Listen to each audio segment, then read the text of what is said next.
नमो तस्स भगवतो अरहतो सम्मा संबुद्धस्स। मैं अरहंत सम्यक संबुद्ध को प्रणाम करता हूँ और 10 दिशाओं में स्थित समस्त बुद्धों एवं महान बोधिसत्वों को मैं अपने काया, चित्त और वाणी से प्रणाम करता हूँ। तो आज का हमारा विषय है कि अरहत, बोधिसत्व और बुद्ध, इनमें क्या अंतर होता है। बहुत से लोगों के मन में ये प्रश्न आता है, आया होगा कि हमें इनकी परिभाषा अच्छे से समझ में नहीं आती है। हम इनको ढूंढने का भी प्रयास करते हैं अथवा इसे समझने का भी प्रयास करते हैं, लेकिन इसकी परिभाषा को ठीक से हमें पता नहीं चला है। तो हम यहाँ समझने की कोशिश करेंगे। अरहंत, अरहंत माने अरिहंत, ऐसा व्यक्ति कि ऐसे व्यक्ति ने अपने सभी क्लेशों को, सभी राग, द्वेष, मोह को पूरी तरह से हनन किया हुआ है। ऐसे व्यक्ति को अरहंत कहते हैं। तो कौन होता है ऐसा व्यक्ति? कि भगवान ने जिस प्रकार से लोगों को जो जो कर्मस्थान दिया, कोई व्यक्ति कहता है कि भगवान मुझे अरहत्व बनना है या फिर अरहत्व प्राप्त करना है, तो भगवान उसे उसी प्रकार का वो आलंबन दिया करते थे। जो आलंबन शमत और विपश्यना का हुआ करता था, जो आलंबन 37 बोधिपक्षीय धर्म का हुआ करता था। तो ऐसा व्यक्ति कि जो स्वयं के मुक्ति के लिए प्रयास करता है, वो अन्य की मुक्ति के बारे में नहीं सोचता है। वो चाहता है कि मैं अविद्या से संपूर्ण मुक्त हो जाऊं, क्लेशावरणों से संपूर्ण मुक्त हो जाऊं, और इसी प्रकार से वो श्रोतापन्न, सकृतागामी, अनागामी और अंततः अरहत वो प्राप्त कर ही लेता है। उसके बाद वो व्यक्ति अरहत कहलाता है। और जो खास करके जो पाली परंपरा है, माने पाली सूत्र जो है, वो इस पर ज़्यादा जोर देते हैं कि आपको किस प्रकार से अरहत्व प्राप्त करना है, किस प्रकार से आपको 37 बोधिपक्षीय धर्मों का अभ्यास करना है। तो 37 बोधिपक्षीय धर्म में सतीपट्ठान सूत्र है, और क्या है, सतीपट्ठान सूत्र है, 4 वृद्धि बल है, और सप्तबोध्यंग है, आर्य अष्टांगिक मार्ग है इत्यादि। तो इनमें 37 बोधिपक्षीय धर्म आ जाते हैं। तो तब साधक उसका अभ्यास करके, शमत और विपश्यना का अभ्यास करके, 4 स्मृति प्रस्थानों का अभ्यास करके वो अरहत्व प्राप्त कर लेता है। वो मेडिटेशन करता भी है तो सतों के लिए करता है। वो मेडिटेशन करता भी है तो वो स्वयं के लिए करता है। वो सांस लेता भी है तो स्वयं के लिए लेता है। वो मैत्री का अभ्यास करता भी है तो स्वयं के लिए करता है। बट लेकिन इसका अर्थ ये नहीं है कि उसमें करुणा ही नहीं है, उसमें मैत्री ही नहीं है। स्वाभाविक उसमें करुणा है, उसमें मैत्री है, लेकिन उसकी जो मात्रा है वो व्यापक नहीं है जितनी की होनी चाहिए। तो इसलिए उस व्यक्ति को अरहत कहा गया। और हमारी भाषा में यदि हम समझें ठीक तरीके से तो उसे हीनयान कहा गया। हीनयान माने छोटा यान। वैसे परम पावन दलाई लामा जी अक्सर वो इस पर जोर देते हैं कि इसे हीनयान नहीं कह के इसे पाली परंपरा कहे और महायान नहीं करके उसे संस्कृत परंपरा कहे। तो पाली परंपरा और संस्कृत परंपरा। तो जब कभी मैं आगे जाकर बोलूँगा पाली परंपरा, संस्कृत परंपरा, तो इस प्रकार से समझना चाहिए कि हीनयान और महायान परंपरा। तो ऐसा व्यक्ति के जो स्वयं के लिए अभ्यास करता है, फिर आगे जाकर संभार मार्ग, प्रयोग मार्ग, ध्यान मार्ग, दर्शन मार्ग और अंततः अक्षय मार्ग जो है उस पर प्राप्त करके वो अरहत प्राप्त कर लेता है। अब आती है बारी बोधिसत्व की। कौन होता है बोधिसत्व? ऐसा व्यक्ति कि जो समस्त सतों के कल्याण के लिए बुद्धत्व प्राप्त करना चाहता है, उस व्यक्ति को बोधिसत्व कहा गया। बोधिसत्व बनने के लिए सबसे प्रथम उसे चाहिए कि वो बोधिचित्त की दीक्षा ग्रहण करे अपने गुरु से। दीक्षा ग्रहण करने का अर्थ यहाँ ये समझना चाहिए कि यदि कोई गुरु आपको दीक्षा देता है या फिर आपके लिए प्रार्थना करता है, आशीर्वाद देता है, तो इसका अर्थ ये है कि उस व्यक्ति के सारे मंगल भाव हमारे साथ है, उस व्यक्ति के सारे आशीर्वाद हमारे साथ है। दीक्षा जिसे कहते हैं उसे एक शपथ की तरह माना जाता है। जैसे आपके जो भी व्यवसाय है, व्यापार है जो करते हो, जिस प्रोफेशन में आप हो, वहां पर दीक्षांत समारंभ ऐसा ही होता है। दीक्षांत समारंभ माने आप जब पास आउट हो जाते हो या फिर आप डॉक्टर हो, पुलिस हो, वकील हो या फिर किसी अन्य सरकारी ओहदे पर हो, या फिर आप किसी ऐसे बड़े कंपनी में हो कि जहां पर आपको दीक्षा लेनी पड़ती है, माने उन रूल्स नियमों का अथवा अनुशासनों का कड़ाई से पालन करना होता है, उसे कहते हैं दीक्षा। और दीक्षा भी कोई देने वाला तो चाहिए, हम खुद तो नहीं ले सकते, कोई व्यक्ति हमें शपथ तो दे दे। तो इस प्रकार से दीक्षा, शपथ, ये इस प्रकार से समानार्थी शब्द समझने चाहिए। तो बोधि चित्त की दीक्षा लेनी होती है। क्या होता है बोधि चित्त? कि ऐसा चित्त कि जो समस्त सतों के कल्याण के लिए मैं उसका निर्माण करूंगा और सभी प्राणियों के लिए मैं बुद्धत्व प्राप्त करूंगा। इस चित्त को बोधि चित्त कहते हैं। तो इस बोधि चित्त का अभ्यास साधक करता है। दीपंकर ज्ञान आतिश और आचार्य सुमित कीर्ति, इनके 2 भागों में बोधि चित्त का अभ्यास कैसे किया जाता है, कैसे चरण हैं उनमें, एक में 7 है, एक में 13 या फिर 11 है।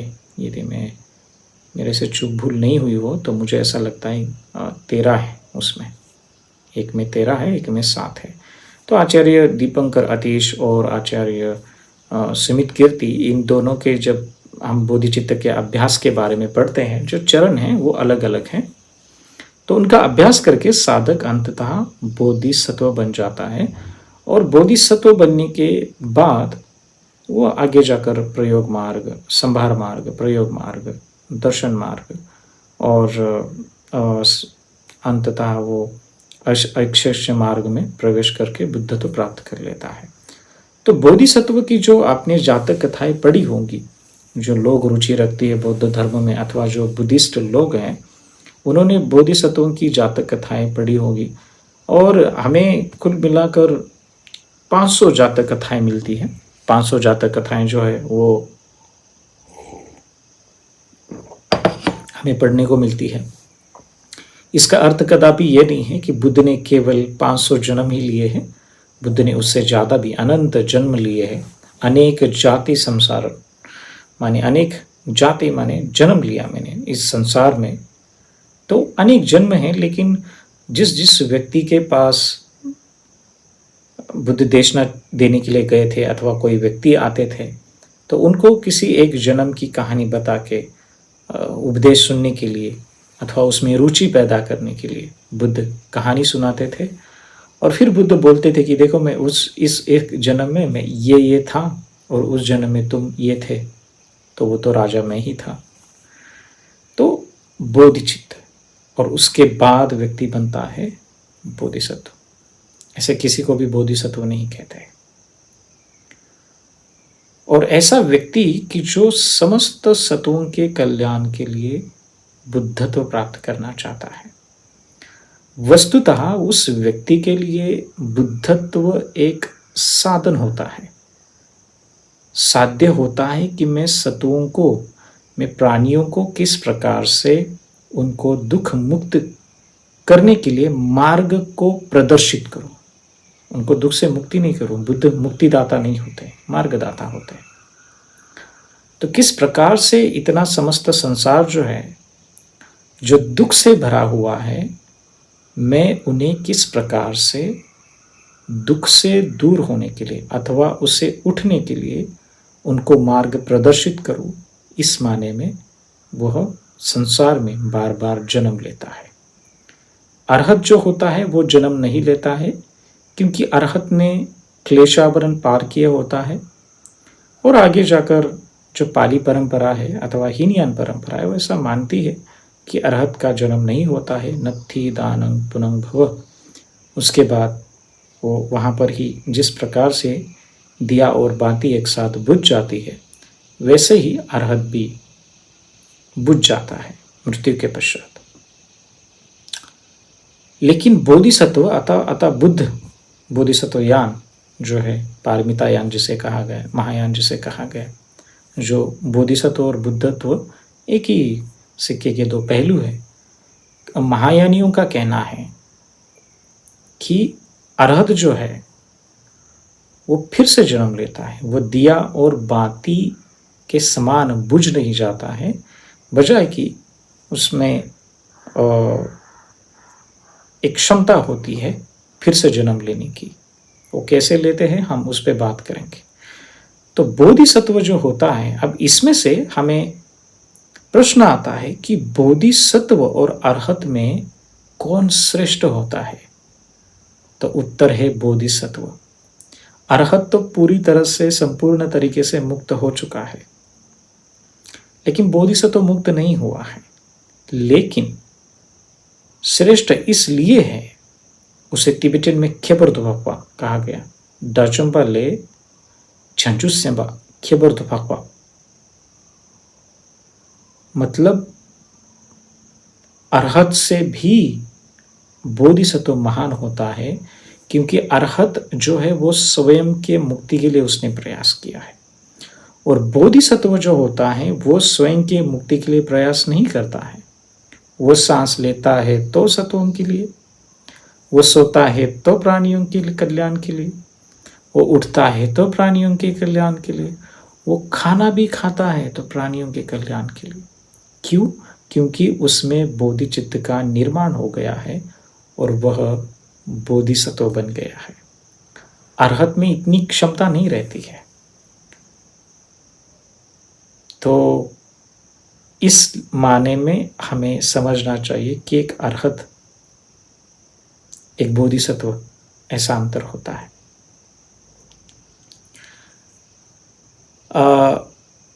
जब सारिपुत्र जो है वो जब महायान का अभ्यास कर रहे थे, उन्हें भी बुद्धत्व प्राप्त करना था, तो उन्होंने भी बोधिचित्त का अभ्यास किया और बाद में उनको पता चला कि अरे ये मार्ग बहुत कठिन है, क्यों ना मैं अरहत्व प्राप्त करूं। तो उन्होंने उस मार्ग को छोड़ के शमत और विपश्यना का अभ्यास करके उन्होंने अरहत्व ही प्राप्त किया। तो आपका जो ध्येय है, अंतिम ध्येय क्या है? अंतिम ध्येय मुझे स्वयं के मुक्ति के लिए प्रयास करना है, या फिर मुझे सतों के कल्याण के लिए बुद्धत्व प्राप्त करना है? ये फर्क होता है।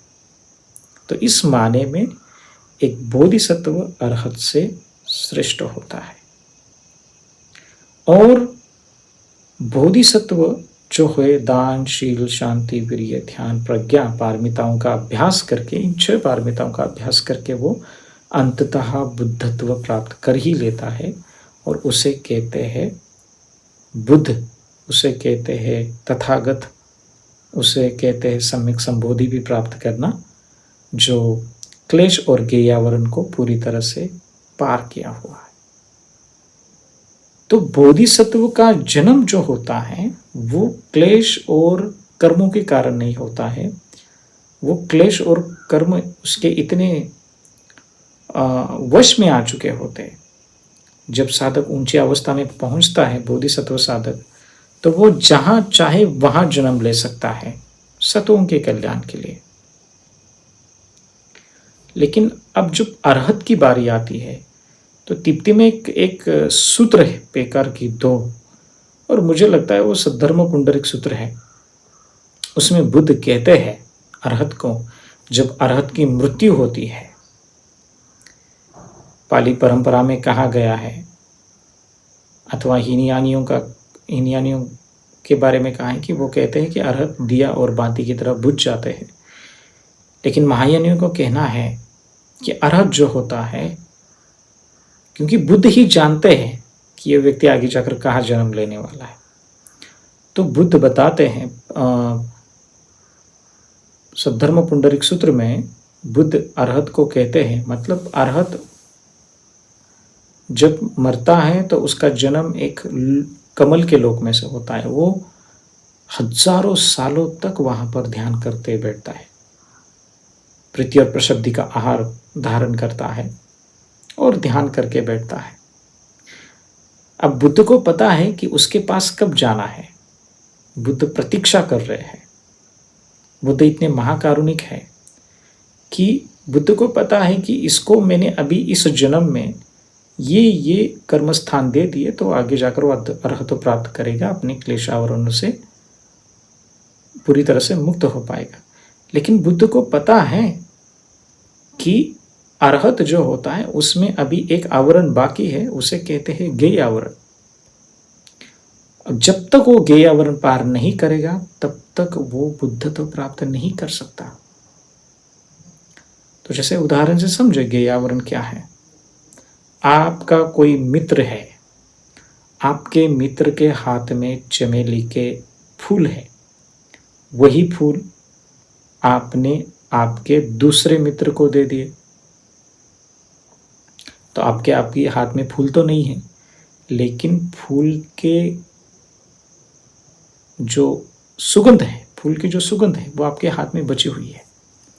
ठीक वैसा ही अरहत जो होता है, क्लेशावरण उसने पार किए होते, लेकिन गेयावरण है, और गेयावरण वो फूल की सुगंध की तरह ही है। माने क्लेश जो है वो क्लेशों की जो धूल जो है वो बची हुई है। अब वो धूल कब निकलेगी?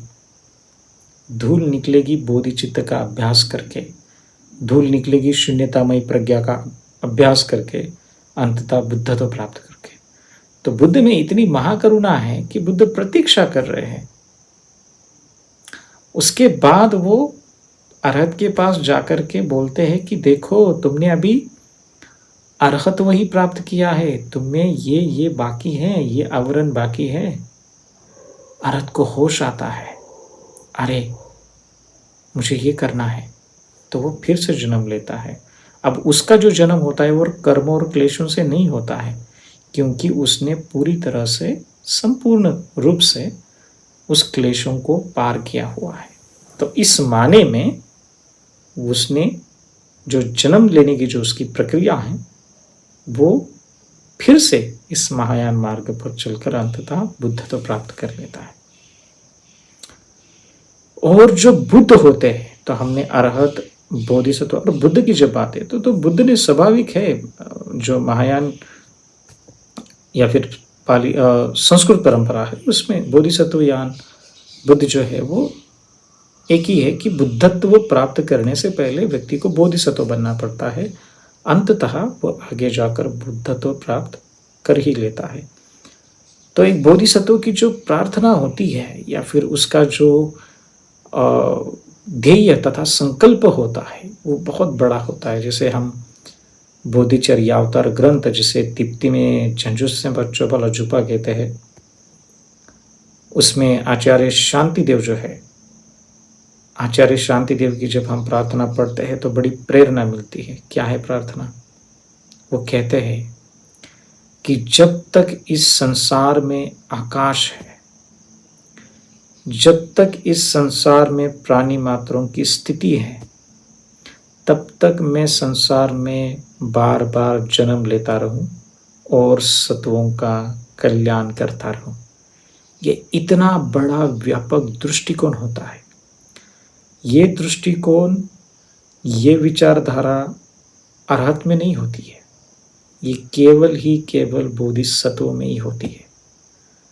बोधिसत्व कतराते नहीं हैं अपने दुखों से, वो दुख को गले लगाते हैं क्योंकि उनके पास बोधिचित्त है, एक अनमोल रत्न है। वो हर समय हर जगह पे, वो कहीं भी रहे, हमेशा सुखी ही दिखाई देते हैं क्योंकि उनमें बोधिचित्त का उत्पाद हो चुका है। तो हम भी ऐसे बने, हम भी बोधिसत्व की तरह बने। बुद्ध चाहते हैं कि सभी प्राणी इन सभी दुखों से मुक्त हो, और वो कब होंगे? जब तक वो क्लेशावरण और गेयावरण को पार नहीं करेंगे तब तक तो वो नहीं हो सकते। तो हम बोधिचित्त का अभ्यास करें। हम, यदि किसी को लगता है कि मुझे अर्हत्व प्राप्त करना है तो शमत विपश्यना का अभ्यास करें, अर्हत्व प्राप्त करें, कोई उसमें कोई उलझन नहीं है, लेकिन प्रयास तो करें। शून्यतामय प्रज्ञा चुका है, भावनामय प्रज्ञा चुका है, अनित्य बोधमय प्रज्ञा चुका है, दुखमय प्रज्ञा चुका है, अनात्ममय प्रज्ञा चुका है। तो हमें इस प्रकार से गंभीरता से विचार करना चाहिए। यदि मैं बुद्ध की शिक्षा के मार्ग पर गंभीरता से चलना चाहता हूँ, बुद्ध के बताए हुए वचनों के मार्ग पर, उनके पद चिन्हों पर मैं सही में गंभीरता से चलना चाहता हूँ, तो मुझे चाहिए कि मैं साधना का अभ्यास करूँ, शमत और विपश्यना का अभ्यास करूँ, अतः बोधिचित्त का भी अभ्यास करूँ, ताकि मैं सभी सतों के कल्याण के लिए मैं बुद्धत्व प्राप्त करूँ। तो हम ऐसे ही सोचें और खूब गंभीरता से इसका चिंतन करें कि मुझे अपने जीवन में क्या बनना है, उसका विचार करें और चित्त में अनंत पुण्य और प्रज्ञा संभार बढ़ाए, जो कि आने वाले जन्मों में भी हम फिर से मनुष्य जीवन धारण करके, फिर से बोधिचित्त का अभ्यास करके सतों का कल्याण करते रहे। नमो बुद्धाय।